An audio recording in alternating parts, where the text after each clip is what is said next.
Welcome to Perusing's Appraisers on Purpose podcast. Our podcast showcases inspiring appraisers and professionals from the industry who are leaders in their field. How did they get to where they are? What have they learned along the way? What can we learn from them? Your host is real estate investor, entrepreneur, and appraiser, Michael Hobbs. Well, good day to you and welcome back. We are once again enthusiastic and eager for another Perusing's The Power of Values podcast episode. Another just accomplished and experienced peer we have an opportunity to connect with today and hear their story about the valuation profession pathway. But before we jump right in the spirit of 1 + 1 = 3, make sure to like the podcast here on the platform that you're listening to it. And more importantly, who's one person that you can share this with so that the both of you get additional value out of the opportunity to listen and learn today from our guest. Bill, thank you so much. We're happy to have you joining us. Absolutely, Michael. Thank you very much. Appreciate the opportunity to visit. Oh, man, it's a pleasure. It's a pleasure. Well, Bill, we'll jump right in. We always want to know, were you born this way, or how did your life intersect with the appraisal and valuation profession? Michael, I can truly say that I was not born this way. Oh, it's like most of us. All right. I was a young and inexperienced guy at college at Texas A&M University, and my roommate's father was an appraiser. And oh, wow. I came to know them, and I came to know the family, and I learned more about what he was doing, which at that time was commercial appraisal, farm and ranch appraisal. And, I said, this sounds like something that I really might be interested in. And fortunately for me, Texas A&M had a rather interesting program as an undergraduate that I could actually study real estate appraisal while I was still a student in college. And of course, this is some years ago. That's amazing. It kind of launched me in that direction. So from my undergraduate work at A&M, I was able to challenge some 3 appraisal courses that were offered at that time, the American Institute of Real Estate Appraisers. And yes. I'll be honest, I challenged 3 courses, and I believe I was successful in 2 and unsuccessful in the other. That's how I got started. And again, it's been some time ago, but that was the beginning. That's amazing. Well, I mean, it's and I love this because no 2 stories have ever been the same, and yours even more so. Clearly, our first proud Texas A&M alumni, and that you got to take some collegiate classes. I mean, wow, that was what kind? Do you remember by chance? I mean, I know we're dating a little bit, but what kind of classes did you get to take there as an undergraduate? Yeah, most of the stuff that I took initially, Michael, was related to commercial appraisal and farm and ranch appraisal, and ultimately Texas A&M, at least at that time, had a focus on agricultural pursuits. Yes. So many of the original courses I took were actually farm and ranch management oriented. Yes. I had in my mind at the time as a young person that I wanted to graduate from college and become a farm and ranch appraiser. Of course. I found out pretty quickly that was a very specialized field, and in my part of the country, there was not a tremendous demand for farm and ranch appraisers. So ultimately, I graduated and went to work for a general appraiser who said, we'd love for you to do some farm and ranch stuff. In the meantime, here's some houses for you to learn on. So that was, like I said, that's some time ago. And so I initially graduated from college and went to work for an appraiser in Austin, Texas. Yeah. Just a super nice guy. Had a fantastic opportunity to learn from them.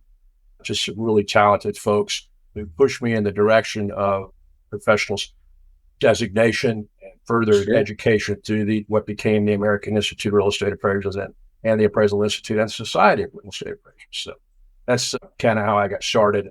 Yeah. Again, quite some time ago. But, of course.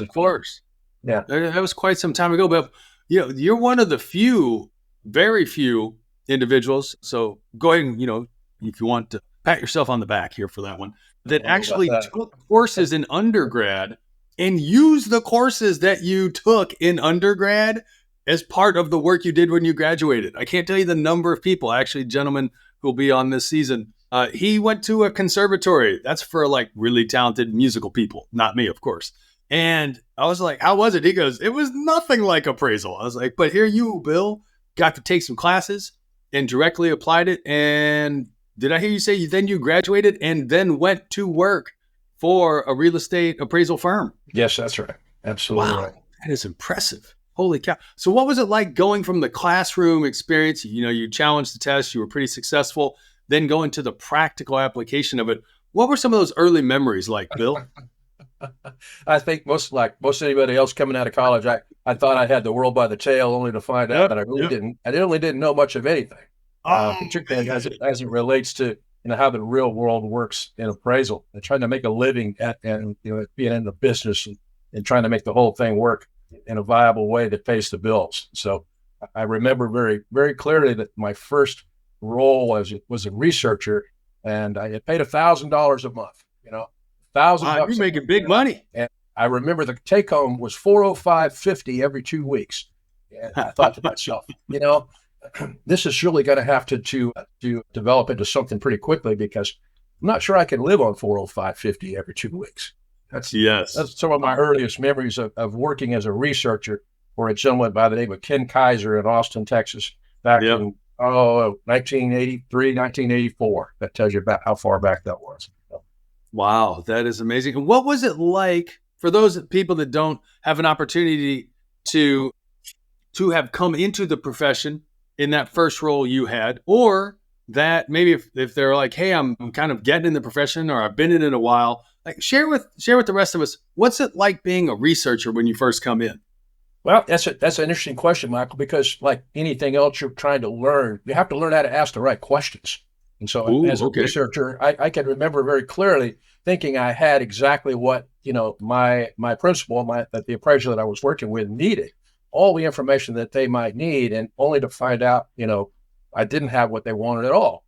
So, as an example, I remember having to travel to courthouses from around Central Texas to gather deed information, things of that sort. And basically you get in the car and you drive to just a courthouse and you talk to the ladies behind the counter and you get them to make copies for you. It's just, it's a different world from where we live today.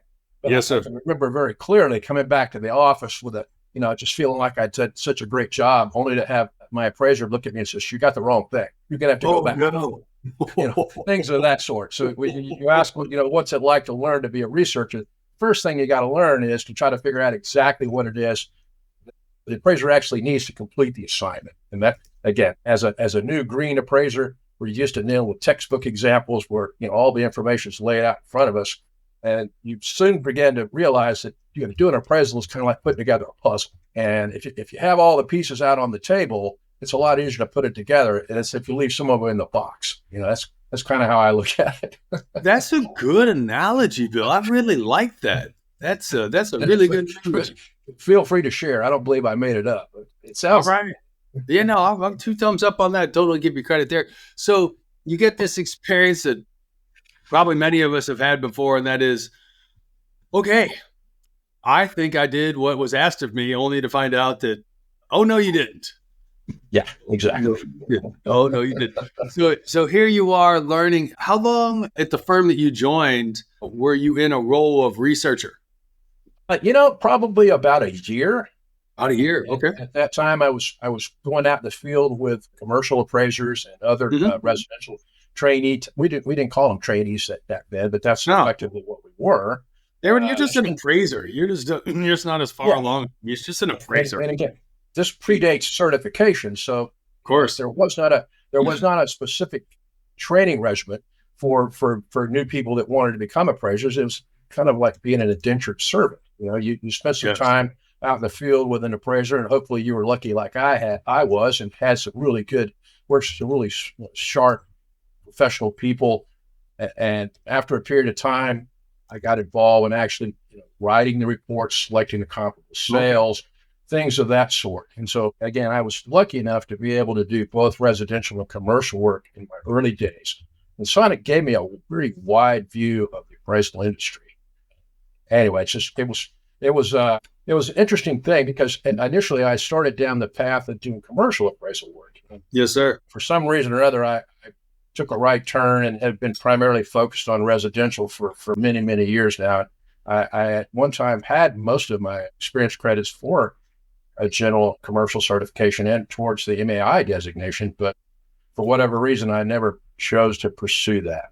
I am a designated member of the Appraisal Institute. I became an RM through the American Real Estate Appraisers, which predated the merger of the Institute and Society. And then I subsequently became an SRA after they merged. And that was, again, too many years ago, probably 1990. Give you some idea. So I started in appraisal in 83 and I achieved my designation in 1990, I think it was. And then immediately after that, certification came into play. So all of a sudden, the value of a designation that you worked so hard to achieve, I don't know, started kind of scratched our heads and wonder whether it was worth all the trouble, because certification kind of changed the game to a certain extent. Yeah, that's definitely the case. So over the course of your first year in valuation, how long were you just kind of either behind the desk or just going around to courthouses and gathering documents versus when you started to handle other responsibilities? I'll be honest with you, Michael. My favorite part of this job has always been being out in the field. I love it.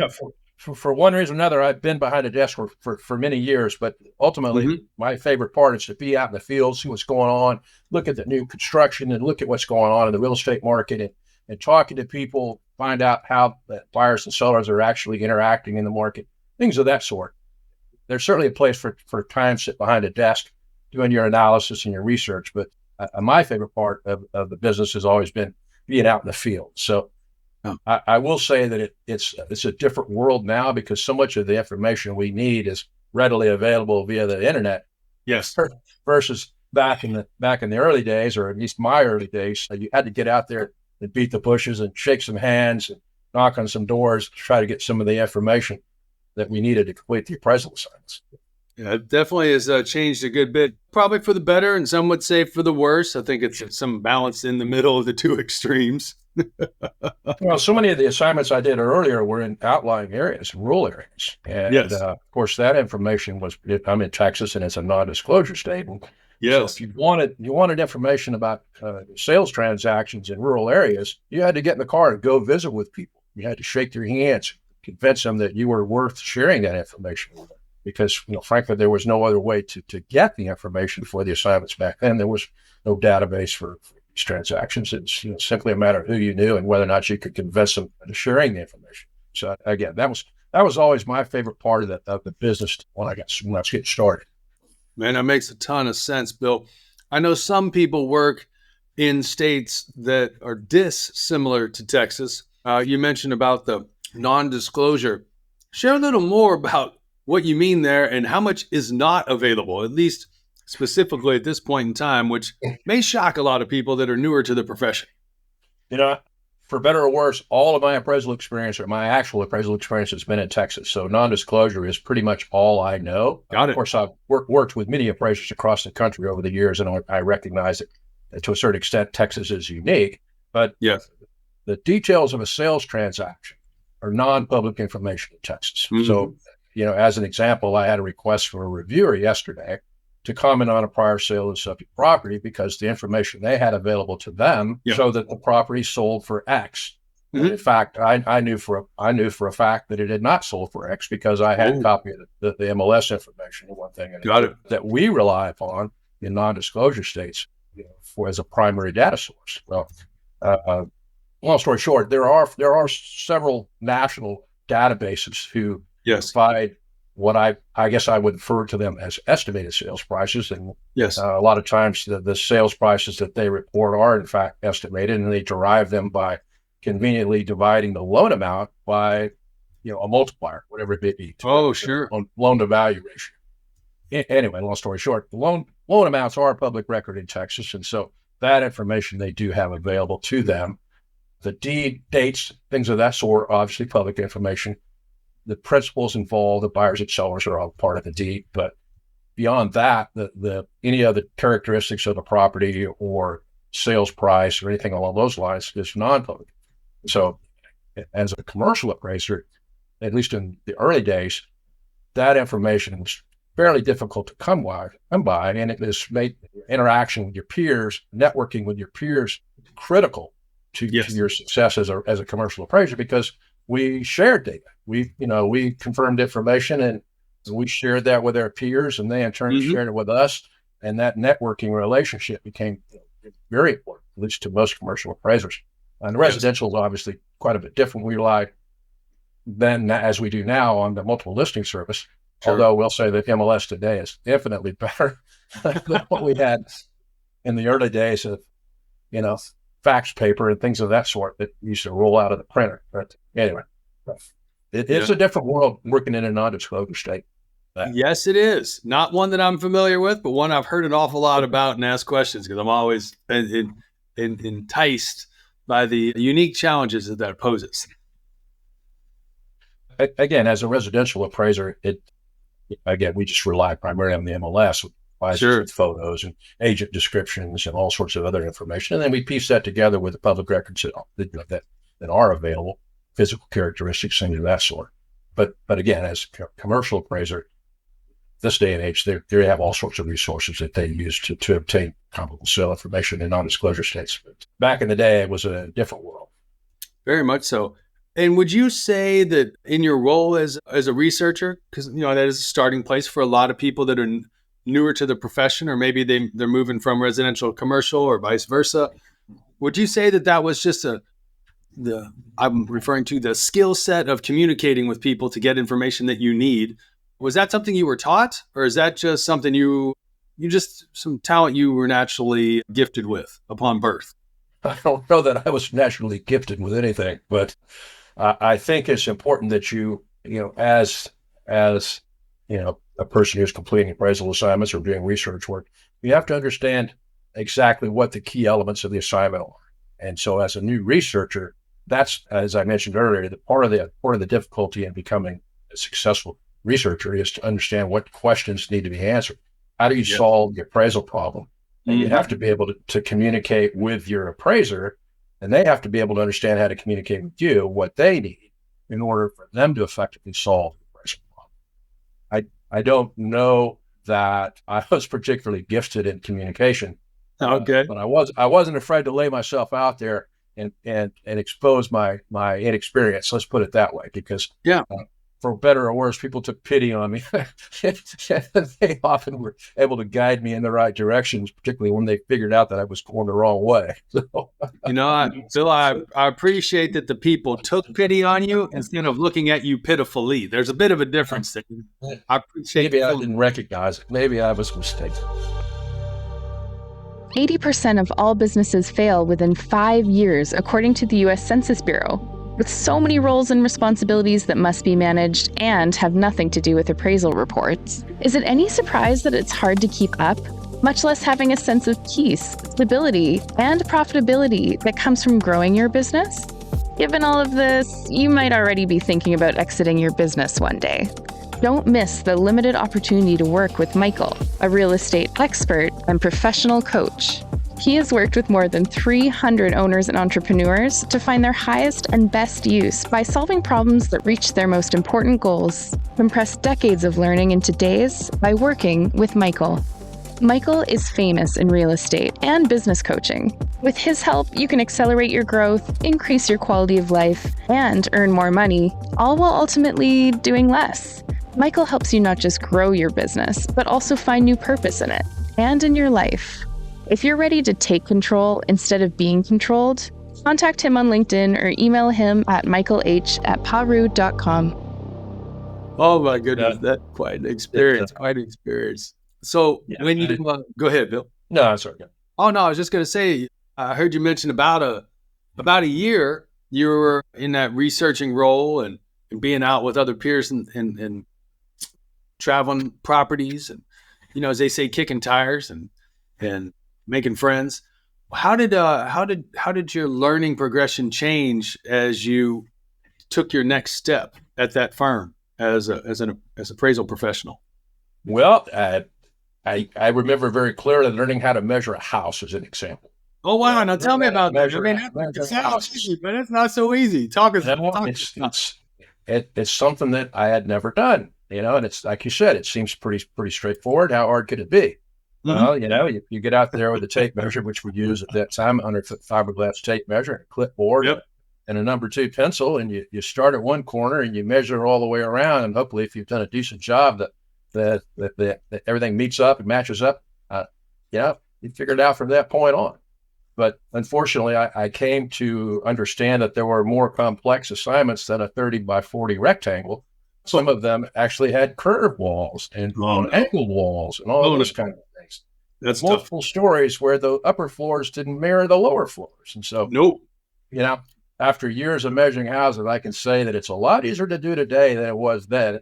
Yes. Total for Mobile, I'll give you a plug for Total for Mobile, and my friend Joel Baker, really love the Total for Mobile application. Makes things a lot easier, as does my trusty Disto. It's the tools today make the measuring a little bit easier. You still have to understand the concepts, but nonetheless, it's a lot easier with a laser than it is with a 100-foot fiberglass tape. Anyway, I had some fond memories of trying to figure out how some of those structures came together. But, the first time you bring back a memory that I had since forgotten about, I was with the owner of the firm, and I can't remember if he knew the client, the property owner, or if he knew it was a really tough assignment. So he went with me, and there were no corners in the house. And I just remember sitting there outside the home, and I could tell like the front, there were some curves to it. And I'm like, all right, that doesn't look too easy. He goes, Michael, no, there's no corners in this house. I was like, how do you know that? He said, well, because when I scheduled the appointment, I, interviewed the property owner and asked if there are any, unique or atypical factors to be aware of. And he told me. So I budgeted an extra hour to be here at this house than we normally would. And it took like all of 2+ hours to like measure the home and figure it all out. I'm like, holy cow. I didn't know that geometry was a required class to be an appraiser. And how long did it take you when you had to come back? Okay, now that's the important question. Now we're getting into the meat of the story. Yeah. I know you had to come back because it didn't work out when you got back to the office. I know how that works. Oh, my goodness. Yeah, you know what? I will say kudos to the old days with graph paper versus just using the side of a manila folder, because at least the graph paper, you had a fighting chance at trying to this thing's working out. Wow, that's amazing stuff. So when you started handling assignments on your own, did you go right into residential, or were you still with commercial before you transitioned?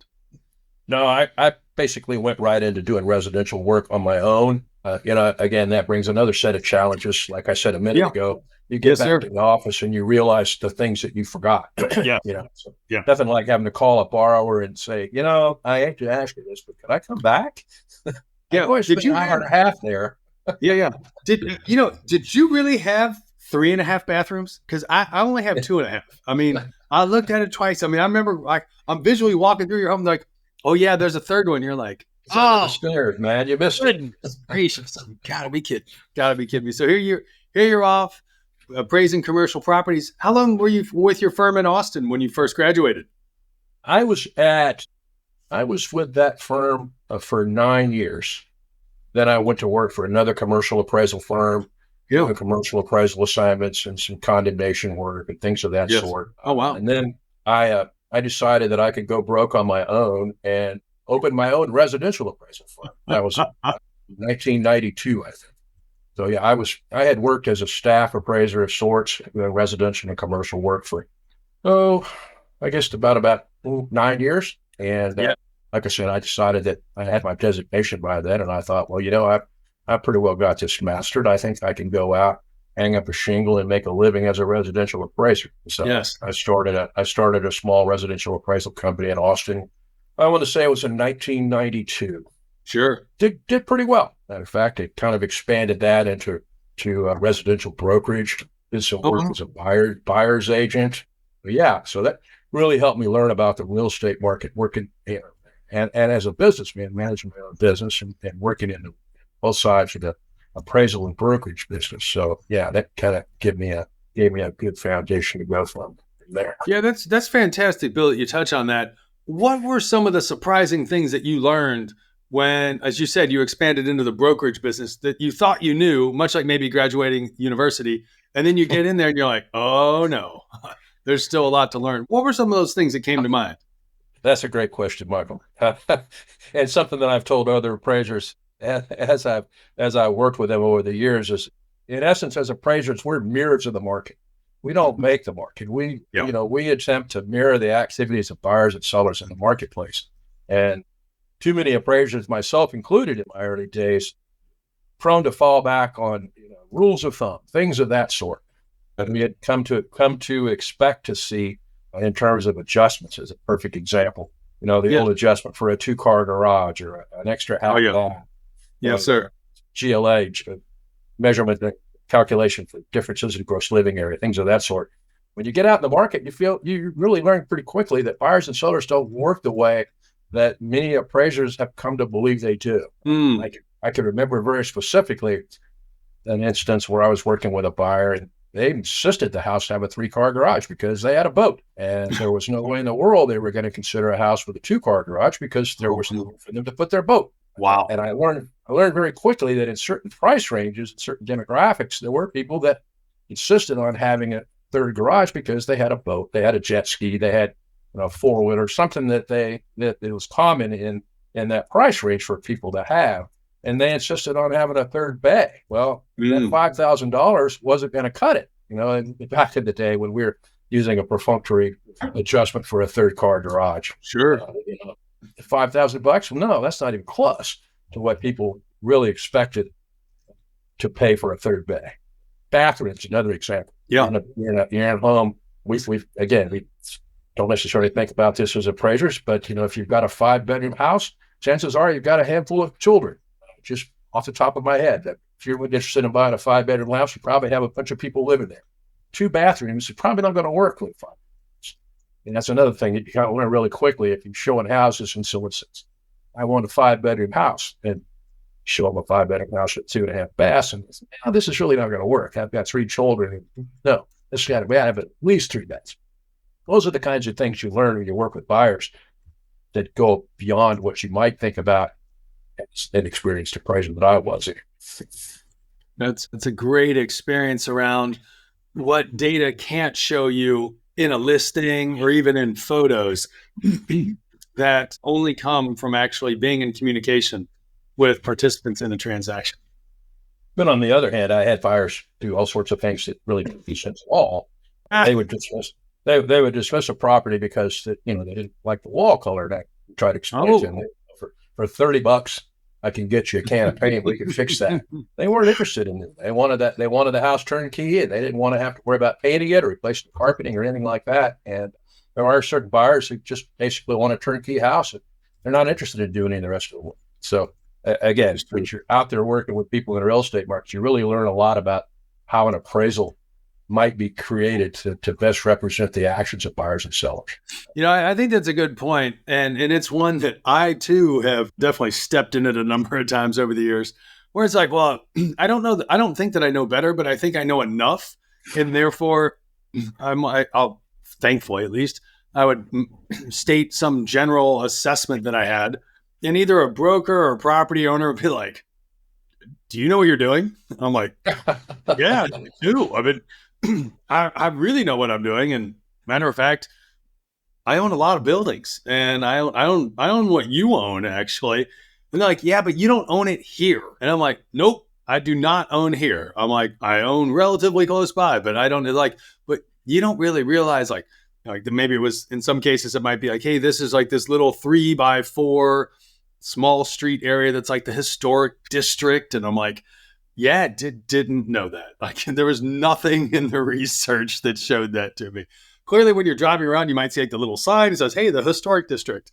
But all these kind of things that they're having a sense of curiosity and humility go a long way towards being able to learn. And therefore, as you've touched on so importantly, accurately mirror the market and for their perspective and expectations and pricing, not because, that's what I saw on something nearby. So that's a good reminder there, Bill. I love that.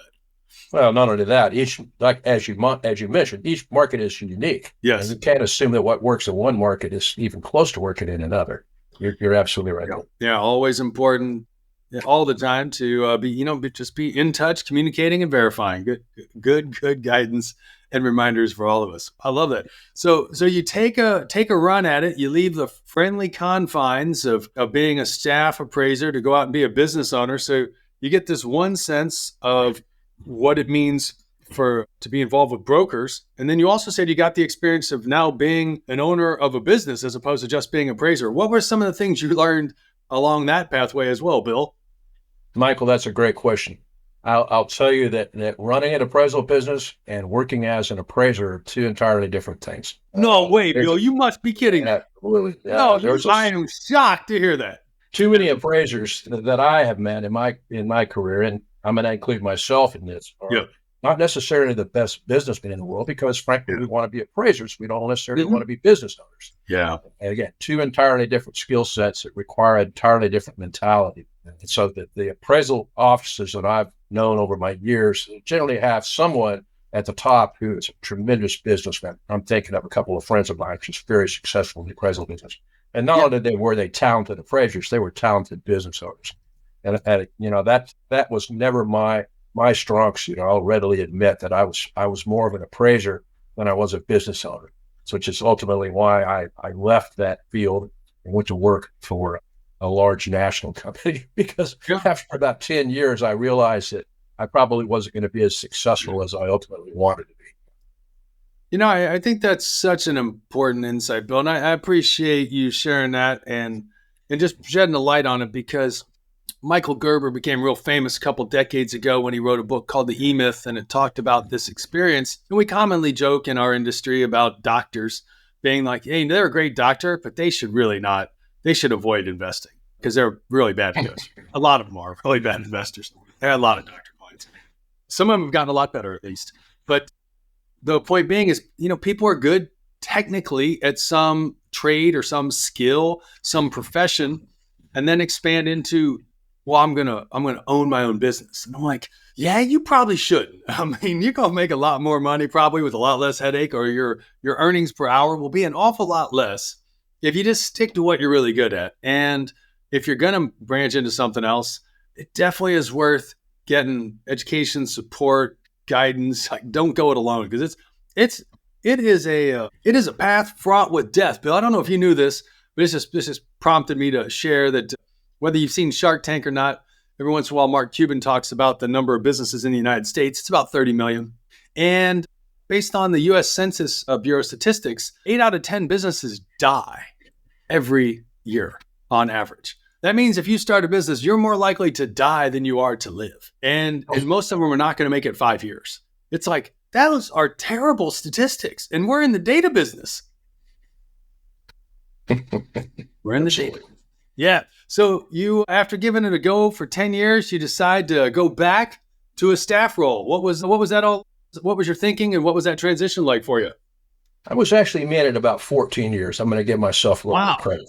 So, congratulations. You got a 50% extension. You defied the law of averages, Bill. Congratulations. 92 to 2006. Then I was effectively recruited to go to work for a company by the name of LandSafe. LandSafe. You know what? They were a good company. I mean, until what's his name, which I don't need to throw him under the bus, until they got guided in the wrong direction. For a long time, I thought they were a pretty good firm to work with. Michael, I met some of the most tremendous people ever at LandSafe. Some of the most talented and dedicated appraisal professionals I'd ever met in my life. And frankly, if I had any regrets at all from a professional standpoint, is I didn't end up there sooner because I learned so much so quickly from working with so many of those talented people. It just was a tremendous experience. And I know that there are those who probably has less than favorable experiences with LandSafe, but I wasn't one of them. Ultimately, we were acquired by Bank of America. And I had just a fantastic opportunity to work with great people there. Again, I had a great experience working there. Yeah, I went to work initially as a staff appraiser. Okay. And I eventually, fairly quickly, rolled into a review role, and then I assumed a regional chief appraiser role there. The Bank of America acquired LandSafe. I became the district appraisal manager for Central Texas and other parts of the country. So, responsibility for helping residential staff appraisers on a daily basis. So again, it was a tremendous experience, and Sure. and I think I personally was much better suited for that role than perhaps as a role as an individual business owner. To your point that you made a few moments ago, that was more my strong suit. I got to work with other people around the country, and I learned very quickly what I didn't know. Again, that's one of the most beneficial parts of working in a national organization or large scale organization is you learn pretty quickly what you don't know. Yes. I was fortunate to work with some of the most talented people I can imagine, many of whom have become close friends and still remain close friends to this day. That's quite a compliment. So when I'm surmising, when you went from having been an appraiser, expanded into brokerage, running your own firm, now you go work for LandSafe. Was that the first time that you started doing appraisal work beyond your central Texas area? Yes. Initially, I worked, as I mentioned, as a staff appraiser in Austin, and they figured out real quickly that I wasn't staff appraiser. I didn't have the skills for that. I was just too slow. Oh, okay. Well, congratulations on recognizing what you're not good at. They said, you're not very good at this. We didn't make you a reviewer. I said, okay. So, I muddled along at that for a while. And I thought I was doing a pretty good job as a reviewer. And he said, well, just not doing a very good job as a reviewer either. We're going to make you a manager. Oh, okay. That makes sense. So, Bill, that's hilarious. That's basically it in a nutshell. It was a different experience working with a national firm versus working with the people who are local. I get that. So I have learned a lot from others, including a number of people that have served in an RCA role over the last, 20 plus 30 years, whatever it might be. What were some of the challenges that you experienced stepping into a role where you were appraising properties outside of the immediate area you are familiar with? Another great question, and ultimately I think, when I'm facing an appraisal challenge, the key is to try to determine what is the appraisal problem you're trying to solve. Got it. And fall back on the fundamentals. How would this property be viewed in the marketplace? How would a typical purchaser look at an appraisal, at this property and come up with some idea of what it's worth?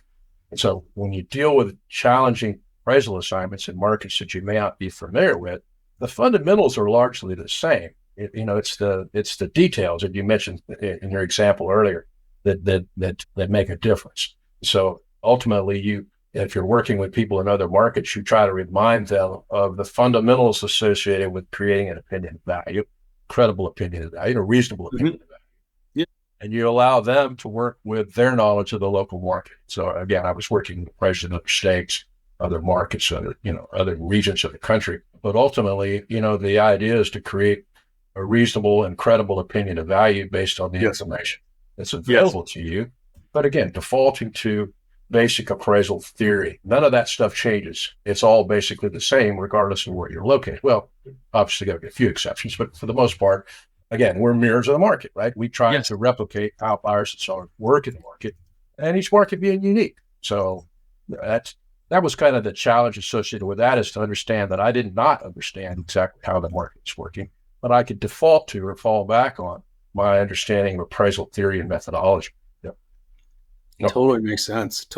Well, that's fascinating. And then I appreciate your candor, and then, hey, Bill, you're doing this and all, but you're a little on the slow side. Maybe we have a position that's better suited for you. And what I'm hearing is that you had an opportunity to move from the appraiser side of the equation, being out in the properties, in the field, connecting with market participants, to actually working with appraisers. How did that change in relationships or relatedness? How did that, what was your experience of that? Because that's something a lot of people don't get an opportunity to take on. Michael, I spent, I think, 23 years initially in the field working as an appraiser, either as an independent fee appraiser or as a staff appraiser. And then I, for better or worse, found myself behind a desk acting in a managerial role. It was, as I mentioned a few minutes ago, my favorite part of the job has always been the time I spent out in the field. Well, lo and behold, I decided that I wanted to be a manager, And while I did have a very good understanding of what it took to complete appraisal assignments, I didn't have any idea at all of how to manage large appraisal staffs. I didn't really understand the limitations of sitting behind a desk all day long, trying to coordinate the pieces of a puzzle from a remote location. So again, Yes. I'm gonna say that I was very fortunate to work with some other talented people who helped me learn how to become effective as a manager. And the organizations that I worked for provided, ample opportunities for training and things of that sort. It helped me become more effective as a manager. But I will say it's very challenging to work with remote employees. Great. You have to be able to build a certain amount of trust, particularly when you recognize that you're working with appraisers. And appraisers tend to have a certain mindset. They're inquisitive. They're naturally, I would say, independent. As a group. They tend to have their own, way of doing things. So, as a manager, as a leader, you have to understand that your way may be the way that works for you, but they may have equally effective ways that work for them. But again, it was a bit of a challenge, as I said, working remotely with people that you don't see on a daily basis, and you don't have lunch with them, and you don't, walk up, shake their hand, and get a read on, what's going on with them in their lives. But again, it was very much a challenge to come into a managerial role after working so many years in the field as a fee appraiser or as a staff appraiser. Was the training and then development you received, was that primarily internal, or were there certain organizations that were relied upon, third party, that were great sources of knowledge and education? I'm gonna say that I got most of my de facto training by observing other successful leaders. What worked best for them. But to answer your question, when Bank of America acquired LandSafe, they provided all sorts of opportunities for us to learn through internal programs, things of that sort. That was actually kind of a new world for me. While it didn't necessarily focus on appraisal management, it helped me understand a few of the nuances associated with becoming a successful leader. Again, I had to sort of learn some of that on my own because, frankly, an appraisal manager is a bit of a unique role. Again, because of the industry itself, it's a combination of some technical skills that you have to be familiar with, and the ability to communicate with people, building their trust and camaraderie with remote employees. So, anyways, I would say that I learned how to be as successful as I ultimately became, which I think the jury's still out on that. Got it. Observing how other people did their jobs and how the better managers were able to communicate with their staff. I definitely appreciate that. And then in addition to that, again, since it's an experience you've had that a lot of people have not had, what were the type of assignments that you would get involved in, or that you would help, as you point out, solve the appraisal problem because they get elevated to you? Knowing a good bit about the RCA role and the type of things you get to deal with, I'd love to hear your perspective on that. Yeah, as you mentioned, the majority of the assignments I never saw, I never heard about. The things that came to my attention, came across my desk, so to speak, were problems. Things that, for one reason or another, had gone sideways, either in the loan process or somehow or other the appraiser felt uncomfortable with the assignment. I can think of any number of examples where, we completed an appraisal report and I didn't really know much about it. And then it came to me through an escalation process. And so basically we had to go back and take another look at the assignment and determine whether or not the analysis made sense, or whether the comparable sales were appropriate, whether there's other alternative data that might have been considered, things of that sort. But, I will say that in the vast majority of the appraisal assignments that were escalated to me, the appraisers were spot on. Now, I have found through my experience that many times the problem becomes how the appraisal report is communicated, not so much how it's developed. Particularly when you're dealing with a complex appraisal assignment, it becomes particularly important to spend a little more time developing or communicating how you actually develop your opinion of value. Explain how you got to where you are. My friend Scott Nicholson worked with Bank of America for years, which is notorious for saying, paint me a picture. Help me understand how you got here. And to that point, I found that the majority of many of the assignments that we looked at that were actually escalated were lacking in that regard. Not so much the valuation itself, but how the valuation results were communicated, how the assignment results were communicated with appraisal. Yes. Now that makes a lot of sense. I love that visual. Paint me a picture. Because if you can paint me the picture, you understand it well enough to, assuming I can actually get the same picture that you're describing, you understand it well enough to actually transfer knowledge as opposed to anything other than that. Yeah, when I think about painting, I'm talking about painting a house. You're thinking about painting a Van Gogh. That's two different things. Or maybe a Picasso. Thank you for the compliment. We're going with you generally, not Michael specifically, because Michael doesn't possess this kind of talent. Oh man, that is fun stuff. Is there any one particular appraisal dilemma that you remember working on and solving? I mean, I know you guys came across all kinds of fascinating stuff.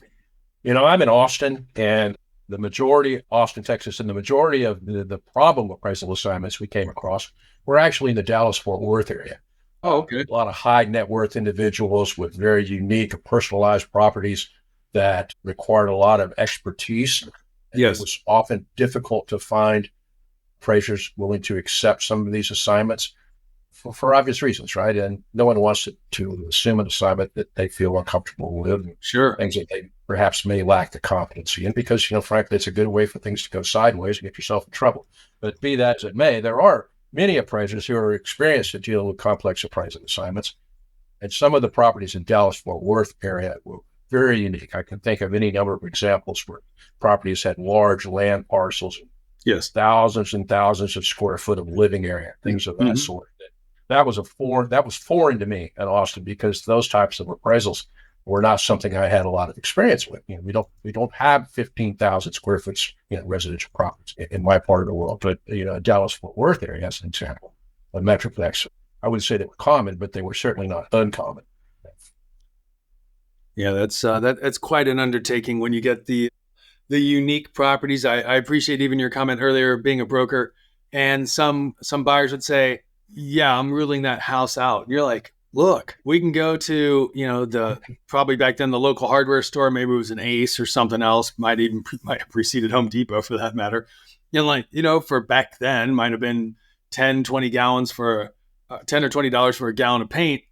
We can change this problem. And there's that sense of personalization that just has certain people say no. And meanwhile, you're like, it's just a property. You're like, yes. And, the buyer rules. If the buyer isn't moving, it doesn't matter what the seller's doing. You got it. Yeah, and it was an interesting, opportunity for me to work in a large appraisal management company, because I got exposure to properties across the country, properties from the West Coast that were very unique and very foreign to me. Properties in Colorado, it's really very unique vacation type properties in the ski areas of Colorado, other unique properties in the Northeast, New York City. I got a chance to look at all those assignments, and it was fascinating for me, even though I didn't personally have experience in it. I found that it's very interesting and entertaining to look at how those reports were developed, because again, it was such a foreign process for me to look at condos or cooperative appraisals as an example in Manhattan, things of that sort. My friend Ted Kramer up in that area is very knowledgeable about appraisal assignments in that area, and he helped me understand how those things work. And again, that was a unique opportunity that I had working for a large appraisal management company. Now that's insightful. I guess maybe just one other question along that same experience being involved in an appraisal management company, and that is, what, for some people, maybe they want to follow in your footsteps and they're thinking, hey, I like field appraising, but maybe I want to try something different. Is there anything that you can reflect on in your career that prepared you for the opportunity to go work for an appraisal management firm? I mean, and I'm not here to say that I'm all in favor of appraisal management companies, and I'm not in favor of it. All I can say is I have a ton of experience in other industries. I happen to be in this one as well. And there's a place for people that make markets. And the appraisal management company really provides, at its core, an efficiency that allows a business to do what it does and connect it with other, in this case, constituents, without having to invest all the infrastructure to actually make those connections. And that's what appraisal management company does. From it, essentially they're appraisal brokers. So what have you learned along that perspective that's helpful that other people can learn from? I will say that there are some appraisal management companies that I've worked with and worked for over the years who are very successful and do a fine job of understanding the challenges associated with the appraisal profession. Yes. Again, we like to think that there are a certain percentage of appraisal assignments that are, not non-complex. Let's put it that way. Yes. Just standard residential valuations. But there are a certain percentage of those assignments that are not. And so it becomes critical for an appraisal firm, an appraisal management company to understand that the credibility of the process is based on being able to find the right appraiser for the assignment. And so I found over my years that some appraisal management companies recognize that a lot better than others. And so the more successful ones will develop a team of appraisers that experience with particular property types, complexities, things of that sort. And they have someone in that market who's familiar with those appraisers and can help guide the more complex assignments to the more competent and, experienced appraisers. And that was one of the challenges that we dealt with when I was at Bank of America, for years, was trying to put the right appraiser with the right assignment. Again, there are a very high percentage of assignments that don't necessarily require that, but there are a fairly substantial number of assignments that do require you to have just the right appraiser for that assignment. And that's the challenge to becoming successful as an appraisal management company, because ultimately you want to provide value for your customer, whoever your lenders are. You want to be able to provide them, with a service, that you're out there to provide a legitimate service. And I was fortunate to be able to be involved with crafting the communications within the appraisal management company to help appraisers understand, some of the expectations, drafting engagement letters and policies and procedures documents and things of that sort. So that was another learning experience that helped me learn to communicate more effectively to an audience. And so I think that the most successful appraisal management companies, to your question, are those that understand that everybody works together to try to create a common goal. And the better they can communicate what their expectations are to the appraisers, and the better they can communicate with the lender clients, as to what their expectations are, the more successful they'll ultimately be. I definitely appreciate that. Well, Bill, it's fascinating to hear all the twists and turns of your experience along the way. Given everything you've seen and everything you've experienced, everything you've learned so far, over the next 3 to 5 years, is there anything in particular you're looking ahead to or excited about? Michael, I'm just fascinated with the impact of technology on our industry. I don't think any of us really know. We don't really know where things are going, because things have changed exponentially. We went from just basically begrudgingly accepting technology in our world to embracing it. Many of us have just really embraced technology. I think I mentioned earlier about using a tablet, a total for mobile in the field. Yes. All those things that have at least seemingly helped us become more efficient. I look to the future to see how AI, as an example, how is that going to be integrated in what we're doing? There's so many new technology, emerging technologies. It's going to be very interesting to see how they play, in where we are. Of course, the new UAD formattings, all that's going to be very interesting to see how that fleshes out.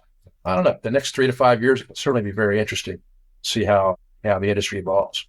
Oh, man, I really appreciate you sharing that, Bill. That is fantastic. Well, friends, it's amazing how fast our hour goes by. We are going to be bringing this one to a close.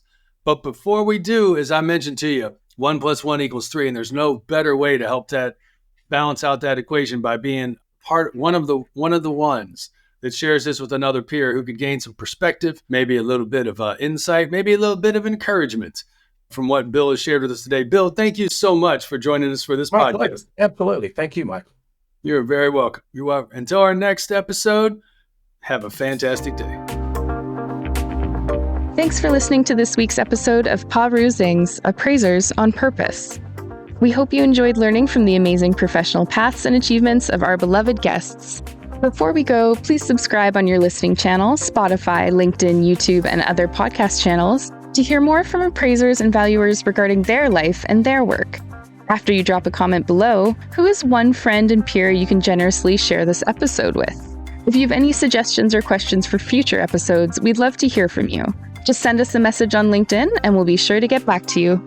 Thanks again for listening, and until we're together again for the next session of Appraisers on Purpose, create the change that you seek.